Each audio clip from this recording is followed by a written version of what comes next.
All right, so this is my presentation for week 10. We're going to jump right into the questions. The first question is defining a couple terms based on leisure and tourism organization. So the first one is macroeconomic stability, and basically it acts as a buffer against currency and interest fluctuations in the global market. The second question is single euro interest rate, and basically this means that the interest rates are all the same in the country where the currency is the same. So in Italy and Spain, they have the exact same currency, so the interest will be the same. And then the third one is anti-cyclical deficits. So a deficit is when a government spends more money than what they take in. So this term is against it, and it's beneficial for tourism when this doesn't happen. And then the last one is restrictive practices. So that's when any business or organization is restrictive against a group of people. It's an abuse of dominant market position. Number 2, evaluate the impact of the euro on consumers based on leisure and tourism. I said that the exchange rate is much easier now because the amount of countries accepting the currency is higher, so it's a much less painful process. And then the third question is the same except for producers.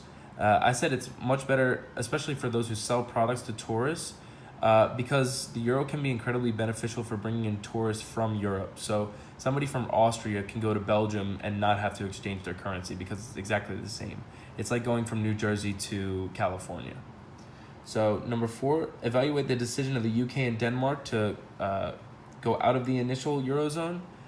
I said that in a sense they're making their countries traditionally unique by possessing their own currency, but they do make it harder for traveler exchange. And then number 5, the Eurozone was in crisis in 2011 because Portugal, Ireland, Greece, and Spain all needed emergency funding to finance their national debt. The question was why the Eurozone was in crisis in 2011. So yeah, that's why. And basically, it created the European Financial Stability Facility to help support these countries in paying off the national debt. And then number 6 was examine the impacts of a collapse of the Eurozone.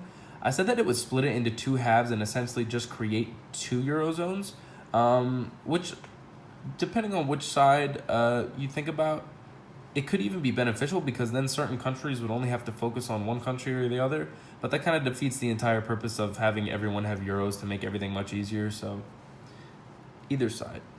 And then my opinion, I think the euro is a great thing for all the countries agreeing to be involved with it, although some might not to based on economic or traditional reasons, but regardless, it makes travel easier for the customer and the producer. And then these are all my references.